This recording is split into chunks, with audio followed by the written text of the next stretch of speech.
Saudara-saudari, marilah kita mendengarkan renungan dengan judul Doa untuk Orang yang Meninggal, yang berdasarkan pada Injil Yohanes bab 6 ayat 40. Sebab inilah kehendak Bapa-Ku, yaitu supaya setiap orang yang melihat Anak dan yang percaya kepadanya beroleh hidup yang kekal, dan supaya Aku membangkitkannya pada akhir zaman. Dalam nama Bapa dan Putra dan Roh Kudus. Amin.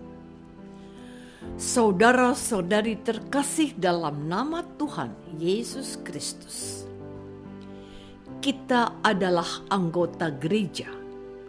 Bukan hanya kita, melainkan orang kudus yang telah berbahagia, yaitu Santo dan Santa, yang perayaannya secara liturgis kita rayakan kemarin. Masih ada lagi anggota gereja yang lain, yaitu mereka yang karena dosa-dosanya semasa hidupnya dianggap Allah belum pantas langsung masuk surga. Mereka harus mengalami pembersihan atas kesalahan dan dosa semasa hidupnya di dunia di api penyucian atau purgatorium. Siapakah mereka itu? Mereka adalah saudara-saudari kita yang telah meninggal dunia, dan mereka masih membutuhkan bantuan doa-doa kita. Lewat doa-doa yang kita panjatkan, kita memohon pengampunan dosa bagi mereka yang masih ada di api penyucian. Mereka itu bisa saja orang tua kita, sahabat kita, dan orang lain yang tidak ada yang mendoakan mereka. Mulai kemarin hingga tanggal 8 besok, gereja menyediakan rahmat pengampunan atau indulgensi bagi mereka yang kita doakan agar diampuni dosa-dosanya. Saudara-saudari terkasih, dalam rangka pengenangan arwah semua orang beriman hari ini, setiap orang Kristiani dapat memperoleh indulgensi penuh bagi orang yang sudah meninggal. Caranya bagaimana?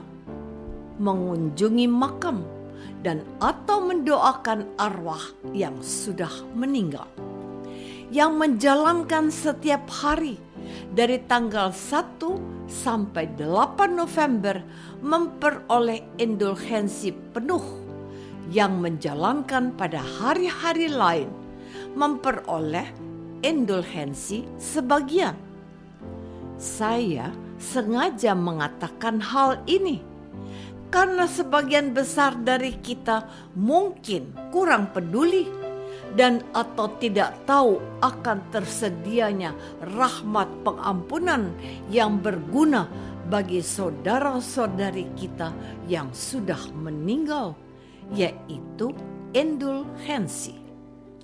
Maksud dari tawaran ini adalah setiap orang Kristen merasa senasib dan sepenanggungan dengan mereka yang sudah diampuni dosanya, tetapi harus menjalani siksa dosa mereka di api penyucian pada hari-hari ini.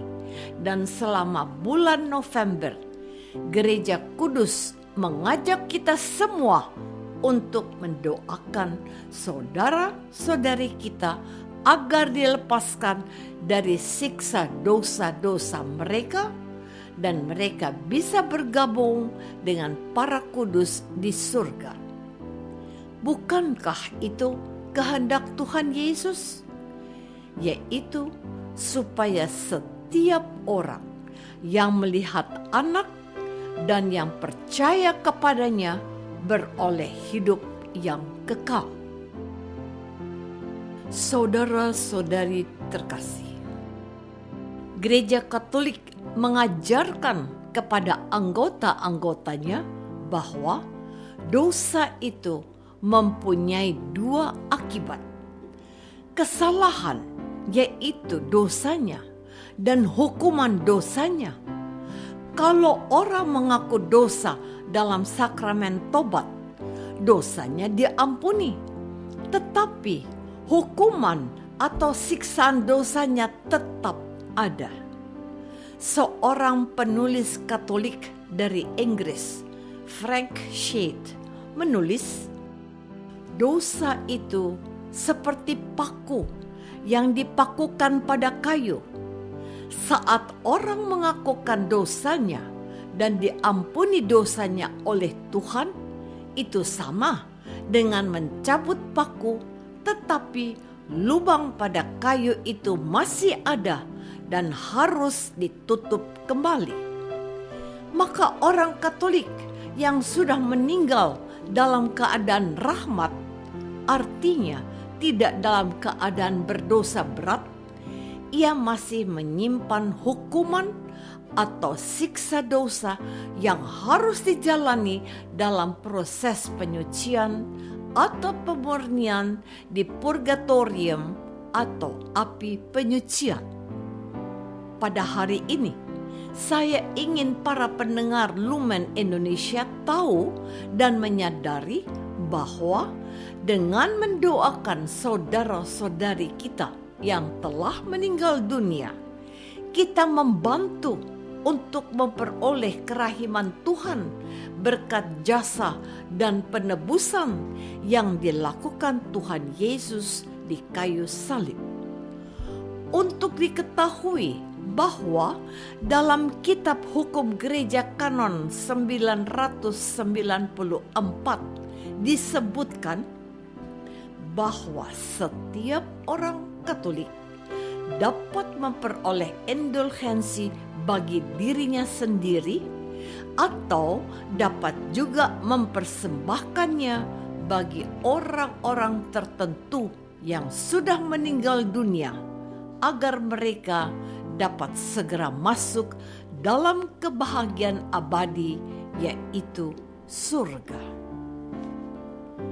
Saudara-saudari terkasih, kita mendengar firman Tuhan Yesus hari ini. Inilah kehendak Bapa-Ku, yaitu supaya setiap orang yang melihat Anak dan yang percaya kepadanya beroleh hidup yang kekal. Kemarin kita sudah merenungkan para orang kudus yang berjuang untuk lulus ujian dan memenangkan lomba untuk mencapai finish, yaitu hidup yang kekal. Hari ini kita mengenangkan saudara-saudari kita yang masih belum lulus ujian karena ketidaktaatannya kepada Allah, sebab mereka berbuat dosa. Sekalipun mereka sudah mohon ampun atas dosa itu, namun mereka masih harus menjalani siksa dosa di purgatorium atau api penyucian. Kita diundang oleh Yesus untuk mendoakan mereka sebagaimana Yesus mendoakan mereka yang telah menyalibkan Dia. Ya Bapa, ampunilah mereka, sebab mereka tidak tahu apa yang telah mereka lakukan kepadaku.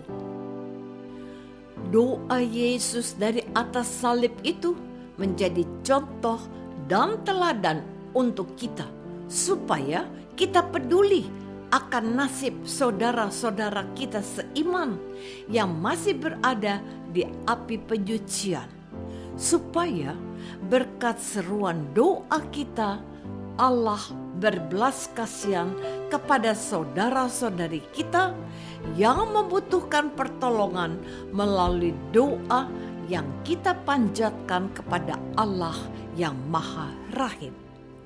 Kita mohon kemurahan Allah agar mereka diselamatkan dan beroleh hidup kekal, sebab itulah yang menjadi kehendak Tuhan Yesus sendiri. Apakah hari ini aku sudah meluangkan waktu untuk mendoakan saudara yang wafat? Marilah kita berdoa. Bapa yang Maha Baik, ajarilah kami hidup pantas di hadapan-Mu. Ampunilah dosa kami dan berbelas kasihlah kepada saudara kami yang masih berada di api penyucian. Lepaskan mereka dari siksa dosa. Demi Kristus, Tuhan dan pengantara kami. Amin. Semoga kita semua selalu dinaungi dan dibimbing oleh berkat Allah yang Maha Kuasa, Bapa dan Putra dan Roh Kudus. Amin.